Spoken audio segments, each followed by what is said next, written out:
Welcome to Just Minding My Business Radio, where we are moving at the speed of God, learning what we didn't know we didn't know.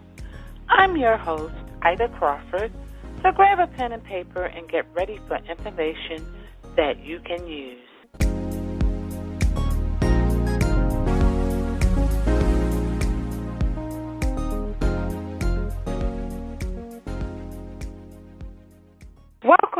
Welcome, everyone, to another episode of Just Minding My Business.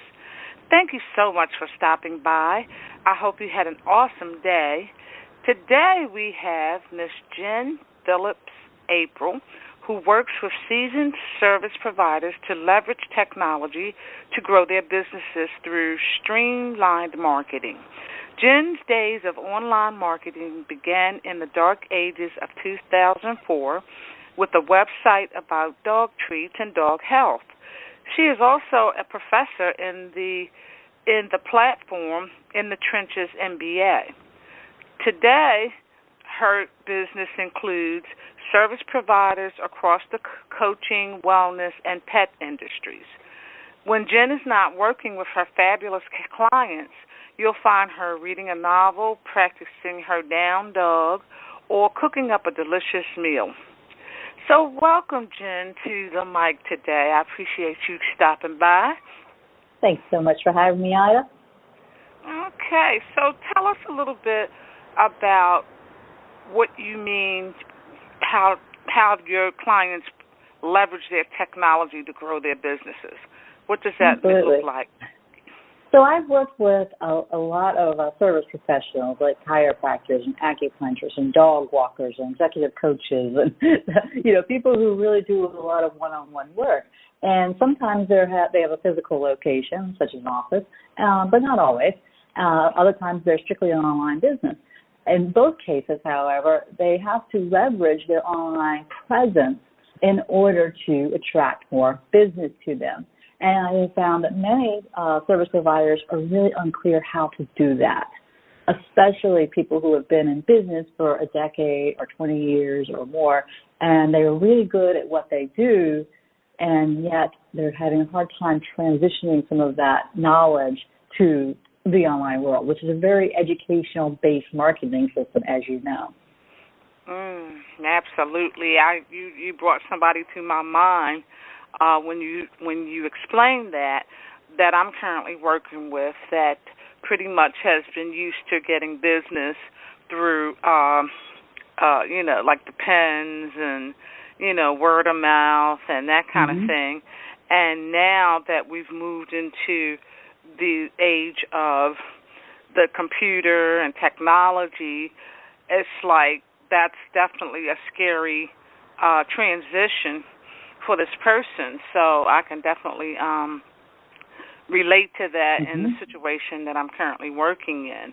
So give me an example of, some of the kind of things that you have to deal with people that are moving from the old school, I'm going to say, to the new school.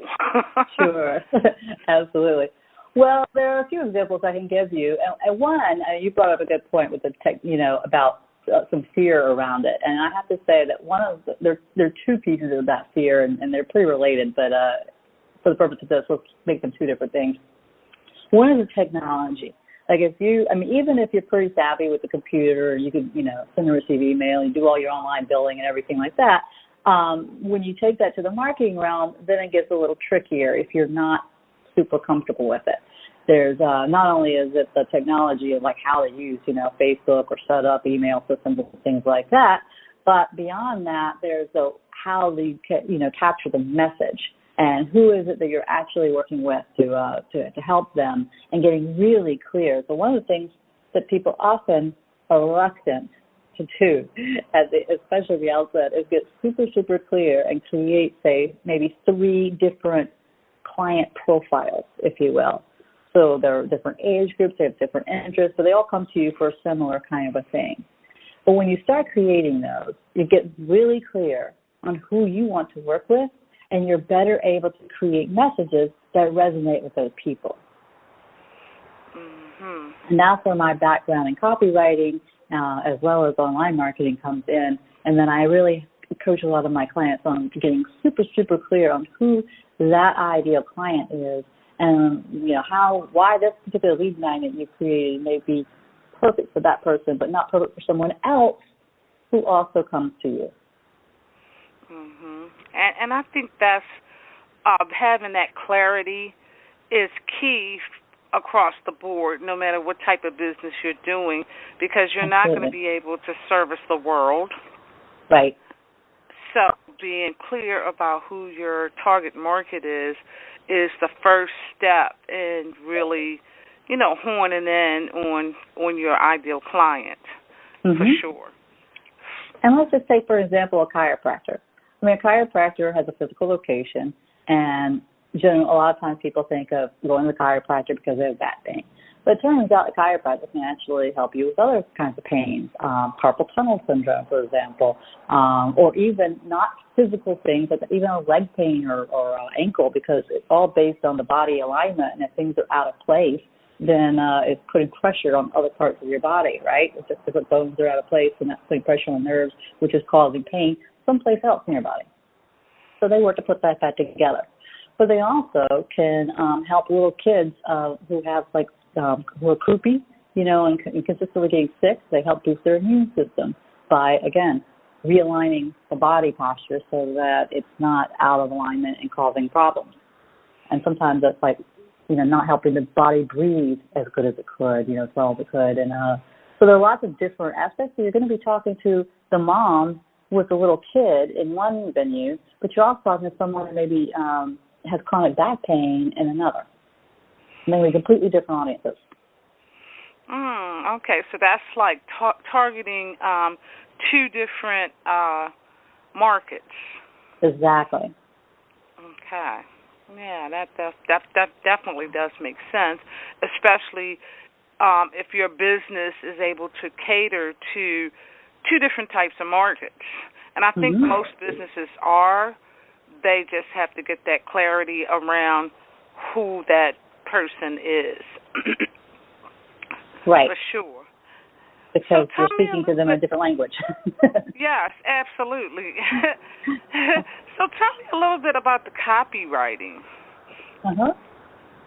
So I think most of your listeners will understand that copywriting has nothing to do with legal,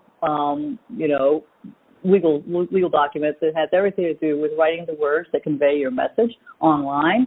Well, not always online. It could be print documents, but it conveys your message for your ideal client, so they understand what you do and how you help them solve their problems. Okay. Oh, okay. Because that's what I was thinking, that it was about legal. So I'm glad I asked that question. Nothing to do with that. It's one of the frequently asked questions, like, well, can you help me copyright my product? Well, no, that's not what it is at all. So I write the words on your website. I write your sales materials that bring people in. So it's that's completely different. Oh, okay. So that's what you mean by copyright. Okay, that's good. We got that cleared up. Yes, indeed. Okay. So let me ask you, when you are working with your clients with the technology piece, do you find that there are some fears around the technology itself? Yes, definitely. And I was speaking of that a little bit, but then I got off of another track there. But absolutely. So sometimes you're fearful of I've worked with people who were afraid to press the button because they thought they were going to break the website, or they didn't know how to hit enter to make the thing, to make the post, and they were afraid to do it because they were afraid they were upset something, break something. And I do not build websites, so I want to be really clear that I am not like the Miss Techie guru that you probably are, but I know how to use the tools that I use, right? And so I use WordPress, and I use social media, and I use, email marketing. I use ConvertKit in my case, and lead pages. And I know how to use those tools, and I can train other people on using them. So there's a whole wealth of other ones out there that I don't know, and I recommend, someone else to help with. However, there's two pieces of this, what people are afraid of, right? Some of them are afraid of the technology, and then other people are really afraid of the whole visibility thing. And that goes in sometimes it's a fear of technology masquerading, as a fear of visibility, afraid of putting yourself out there, afraid of what people are going to think. And that's a huge one. Now, I'm in the technology field, and I definitely can relate to that fear around just touching the button. Right. It's like they're afraid to touch the button, and then if they see something on the screen that's not familiar to them, then it's this meltdown begins. Exactly. Because they felt like they did something. Right. Yeah, right. So and it did used to be that way a lot more than it is now. Oh, no, because back in the day, it was a program, and you just kind of went along with the program, and everything was built according to whatever platform you were working in. So all of the programs were built up to, accommodate that particular business, and it wasn't a thing that you had to do really anything but log in and start your work and click a button here, right. and then everything popped up for you. But now, it's a situation where you have to have a little bit of smarts about what you're doing online, and that's scary for a lot of people. Right, and you have... Go ahead. Yeah, go ahead. Especially the older people. I think the older people have the biggest fears. Agreed. And one of the keys is understand when it comes to your marketing is understand how it all relates. And you don't have to necessarily do it all yourself, but you do need to have some large picture, big picture graph of how these things relate. Absolutely. Now, one of the things in terms of like online that I see is you have to engage. You just can't put your stuff out there and never return. You have to engage with people, and a lot of times building that habit can be very difficult for a lot of people that are not used to that. I'm going through that situation right now in my organization with the ladies who are not really, they're just getting introduced to the Facebook and things like that, so they don't really know how it works. Right. So we have to go through the, how to upload a picture, that all the little nuances that are involved in just getting your product or service on the social media platform. Right. And then what? What do you do next? And then because that's a piece of it. Yeah. So it's like, now once you get, I'm trying to encourage like and share. Like and share and follow. Right. Because one of the main things, and that's so free, just to share something that resonated with you. It takes 2 seconds, but how many people can you touch through that share, that you don't know? Yeah, I love that. I love the way you phrase that. And you know what? You're always having an impact on other people, and you don't always know it. But if you get involved on a regular basis, somewhere down the line, you're going to run into someone at a cookout or at the grocery store or somewhere, and they're going to say, hey, you made that Facebook post the other day. It was about blah, blah, blah, blah, and you've already forgotten about it. And they're going to that really resonated with me. That really helped me get through the day, or that really made me understand whatever better. Yes, and a lot of times the newbies think you have to do a lot, and it's some of the smallest things that resonate with people. It could be a word, it could be a phrase that you say. Exactly. Because I know that's how things work with me. Words really matter. If I get on Facebook and I'm having one of those kind of days, and I get on Facebook and I see a quote that just turns my whole mindset around in that instant. Right. It's powerful, isn't it? Yes, words are very, very powerful. And that saying, words can make you or break you, is very, very true. Right. Very, very true, for sure. So, how can our people get in touch with you? Well, you can always find me on Facebook. You can find me at my name, phillipsapril.com, which is my website. And I have a Facebook group, which I call the Content Studio, where we talk about marketing and the content behind the marketing, such as Facebook posts, for example, or emails or website copy, and what all that means and how they work together. And those are a couple of places you can find me. Okay, because I think what you do is very, very important because a lot of people do have challenges with being online, and then you out online and you see all these people with thousands and thousands of followers and things like that. What's your thought on that? On intimidation? Yeah. The way people psych themselves out because they get on there. So here's my thought on that. So the internet has been around for a while, right? And in today's world, it's been getting easier and easier, lower barrier to entry as you get started doing whatever you want to do online, whether that's just to post pictures of your grandkids or start a business and use it for marketing purposes, right? From a technology standpoint, it's much easier than it was even 5 years ago. However, there are people who are in the online space who have been doing this for a decade. So when people come on and they're starting to get to understand the nuts and bolts of, say, for example, how social media works, and comparing themselves, comparison-itis is the worst thing you can do to yourself. Because you have no idea that person's story. You have no idea how long they've been doing this. You have no idea how many late nights they've been up, working on their online business. You don't know any of the backstory.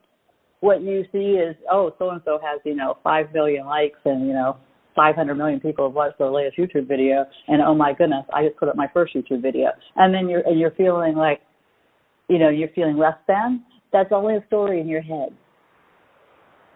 And all that's necessary is to say, okay, well, good for them.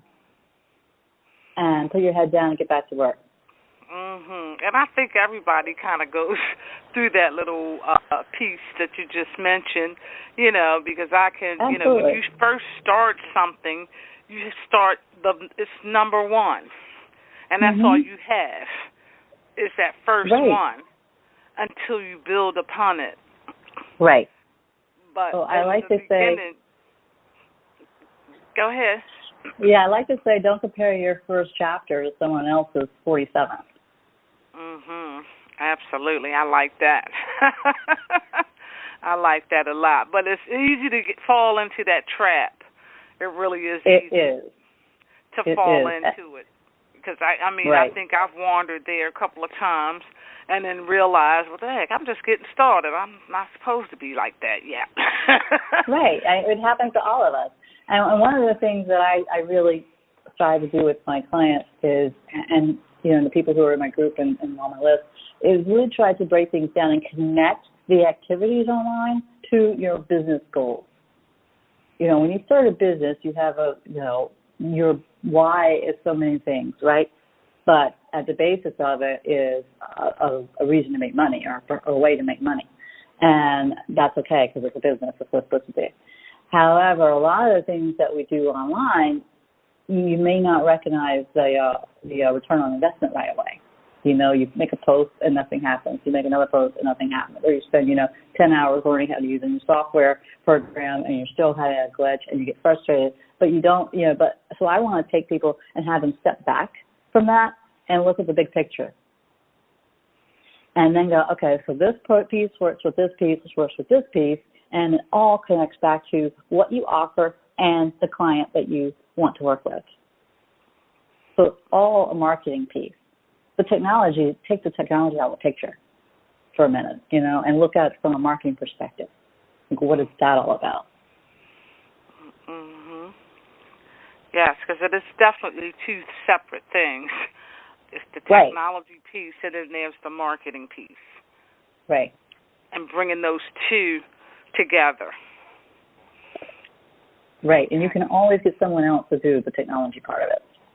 I mean, in fact, for many people, that's a better use of their time is to pay someone else to do that because their time needs to be spent on the, these bigger strategic goals. That's my goal, is to get somebody else to do the post, because technology online can consume up some time. Yes, it without can. a doubt. Oh my God! You look up, it's like 2 hours later, and you still on Facebook. Right. So it is very, very time consuming, but there are tools available that you can, kind of schedule things out. But even still, that's still time consuming because you have to set it up. Mhm. And then once you get it set up, then it'll flow, but you still have to write that post, schedule it, write that next post, schedule it. So it's still work. So absolutely. Having somebody else to do it while you work on other aspects of your business can be definitely advantageous, because after a while your time becomes money. Yes, and it does. It's like you spending hours and hours doing all of this social media stuff, and just say your business is making jewelry. So you're probably going to want to hand off that social media stuff so that you can sit down and make jewelry, because that's time consuming as well. Honestly. Yes, indeed. This was really great, Jen. I've actually picked up quite a few tips from you in this conversation. Oh, good. I'm glad I could be of help. Yeah, because I'm a techie person, and I'm like I do websites, but I do them for myself. I don't market that, and I don't really like to do it, but when I have to do it, I have to do it. Because in the beginning of your business, a lot of times you wearing all those hats. Yes, you are. Because Absolutely. you can't afford to pay anybody to do the work for you. But once you get to a place where you should already have somewhere written what you're going to delegate. Mhm. Yes, absolutely. I recommend writing down everything you do, and it's hard at the beginning because if you're like so overwhelmed and you're doing so many different things, but writing down everything you do as much detail as you can, because then you see, if you start doing that over time, you'll see where you're spending your time. Mhm. Absolutely. You're right about that, because just doing this show is time consuming, and in the mix of everything else that's going on. I've got to, get people to come on, and after we're done, I have to go back and listen and do editing wherever I need to do editing. So it's definitely work, no matter which way you slice it. Oh, yes, and people have no idea that things just happen by magic. And it is magic if you're not there. Oh, yeah, it's always something in the background that had to happen before the product was delivered. Right. For sure. Now, give us your information one more time so that everybody can make sure they get it and write it down, because you've definitely empowered me in this conversation with some of the things that you talked about, and so I want my listeners to be empowered and inspired as well. Good. Well, thank you very much. My website is my website is jenphillipsapril.com, and you can find me on Facebook. I have a Facebook group called The Content Studio, so you can find me at www.facebook.com/groups/The Content Studio, and it's content, CONTENT. And I also have a client clarity worksheet that I give away. Let me see if I can give you that link easily. Okay.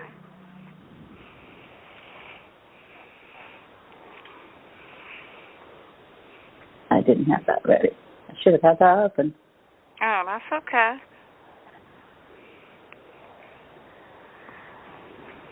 Yes, be sure to email that one to me as well. So I will.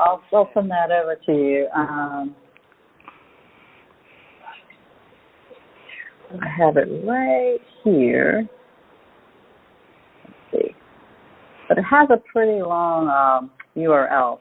So So why don't I email that to you? Okay, that'll be great, and then that'll be Okay. on your marketing material for everybody to grab. Absolutely. Yeah. So what is Perfect. quick question? What is down dog? It's a yoga pose. Oh, okay. I just need to get clarity. It's a short version of downward facing dog. Oh, okay. So, I have no problem asking when I don't understand. No, that's good. That's how you learn, right? Yeah. So if you've ever seen a dog, do that thing where he puts his front arms out in front and stretches way up back and puts his back quarters up in the air, that's what it's like. Oh, okay. All right. I've learned something new. And it's a great stretch for your shoulders after a day at the computer, let me tell you.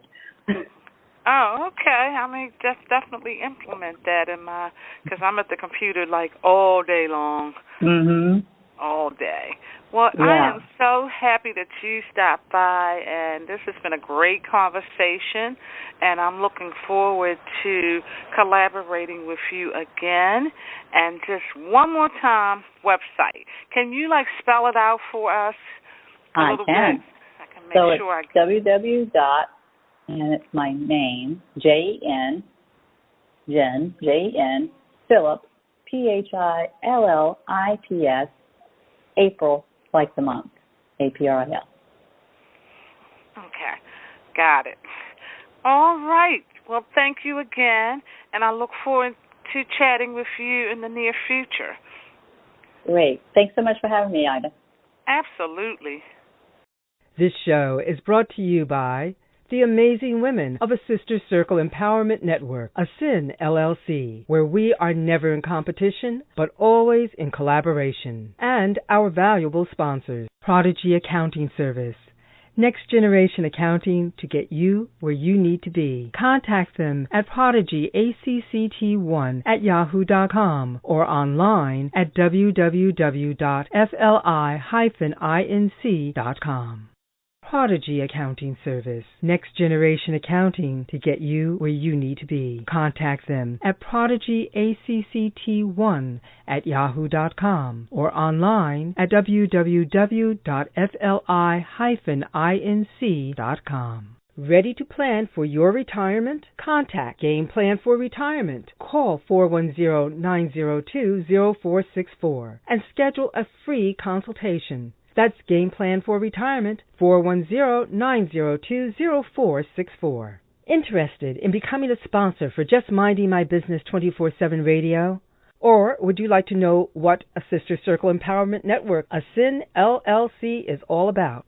Contact us today at asistercircle@gmail.com and visit our website at asistercircle.org. That's ASISTAS circle.org. Contact us today at asistercircle@gmail.com and visit our website at asistercircle.org. That's ASISTAS circle.org. Voiceovers for A Sister Circle Empowerment Network provided by Ruth Haskins, voiceover actor. To fulfill your professional voiceover needs or to receive her current professional demo, contact Ruth at 443-620-4115.